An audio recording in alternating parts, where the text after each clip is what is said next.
Hello বন্ধুরা, বুতু কিচেনে সবাইকে স্বাগত। আজ চলে এসেছি আরও একটা নতুন ভিডিও নিয়ে। আজ আমরা বানাবো চিকেন মোমো। তার জন্য আমরা এখানে নিয়ে নিয়েছি 200 গ্রাম ময়দা,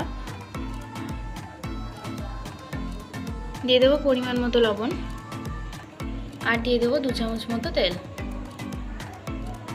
এখন আমরা এটাকে খুব ভালোভাবে মিশিয়ে নেব। খুব ভালোভাবে মেখে নেওয়ার পর আমরা ময়দাটাকে অল্প অল্প জল দিয়ে খুব ভালোভাবে মেখে নেব।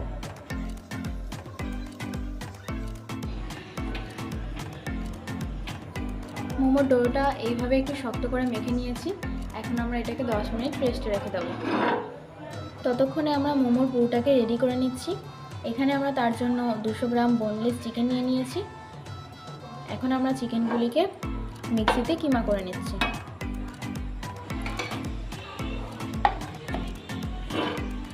চিকেনটাকে আমরা কিমা করে নিয়েছি।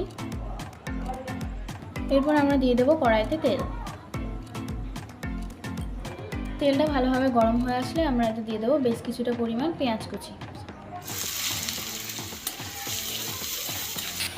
পেঁয়াজটা কিছুক্ষণ নেড়েচেড়ে নেওয়ার পর আমরা দিয়ে দেবো রসুন কুচি, দিয়ে দেবো আদা কুচি এবং লঙ্কা কুচি।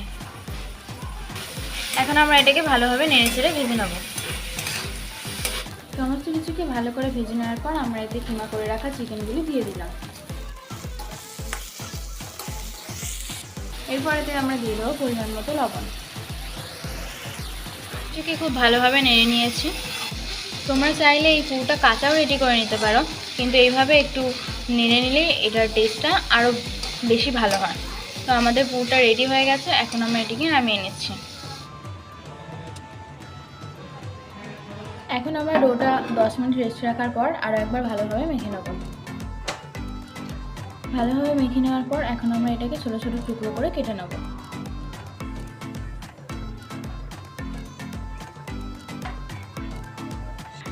সমস্ত টুকরোগুলিকে আমরা এইভাবে একই সাইজ করে কেটে নিয়েছি।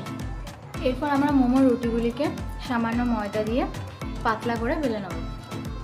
এই যে এইভাবে খুব পাতলা করে আমরা এটাকে বেলে নিয়েছি। এইভাবে সমস্ত রুটিগুলিকে আমরা তৈরি করে নেব। সমস্ত রুটিগুলিকে বেলে নেওয়ার পর আমরা একে একে মোমোর পুরগুলি ভরে নেব। এরপর চারিধার আমরা জল দিয়ে এইভাবে ভিজিয়ে নেব।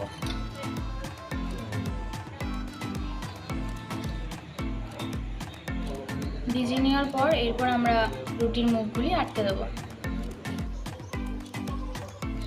তোমরা তোমাদের ইচ্ছা মতো যে কোনো শেপের মোমোটা করতে পারো। আমরা মোমোর শেপটাকে এরকম করেছি, সবচেয়ে সহজ পদ্ধতি। সমস্ত মোমোগুলোকে আমরা একইভাবে তৈরি করে নিয়েছি।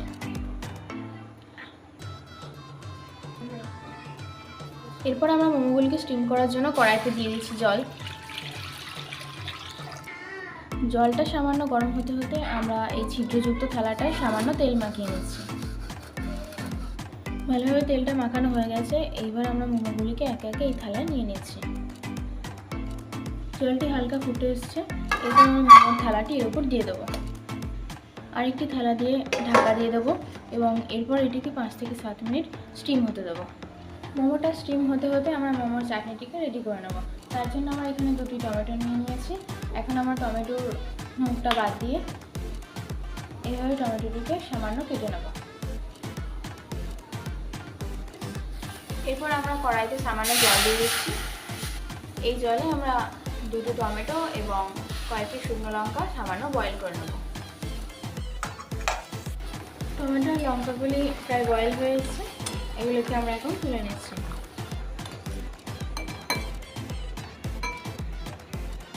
এখন আমরা টমেটোর খোলাগুলিকে ছাড়িয়ে নিচ্ছি। এরপর আমরা টমেটোগুলিকে টুকরো টুকরো করে কেটে নেব। এরপর আমরা এগুলি মিক্সিতে পেস্ট করে নেব।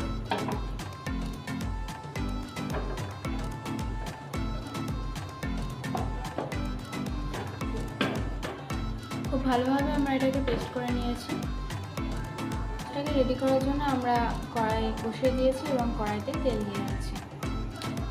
তেলটা গরম হয়ে গেলে আমরা দিয়ে দিচ্ছি রসুন কুচি এবং আদা কুচি। সামান্য একটু নেড়েচেড়ে নিয়ে আমরা পেস্ট করে রাখা টমেটোটা দিয়ে দিচ্ছি। এরপর এতে দিয়ে দেবো 1 চামচ সয়া সস, দেবো টমেটো কেচাপ, পরিমাণ মতো নুন এবং সামান্য একটু চিনি। সমস্ত কিছু দেওয়ার পর সামান্য একটু নেড়েচেড়ে নিলেই রেডি সস। এদিকে আমাদের মোমোটাও স্টিম হয়ে গেছে, এই যে খুব সুন্দরভাবে স্টিম হয়েছে। এখন আমরা একটি পরিষ্কার প্লেটে মোমোগুলিকে তুলে নিচ্ছি। আমাদের মোমো এবং মোমোর সস দুটোই রেডি। মোমোটা দেখতে অত্যন্ত লোভনীয় হয়েছে এবং খেতেও খুব সুস্বাদু হয়েছে। তো ভিডিওটা যদি পছন্দ হয় আমাদের ভিডিওটাকে লাইক, কমেন্ট, শেয়ার করবে এবং এরকম আরও নতুন নতুন ভিডিও পেতে আমাদের চ্যানেলটিকে সাবস্ক্রাইব করবে।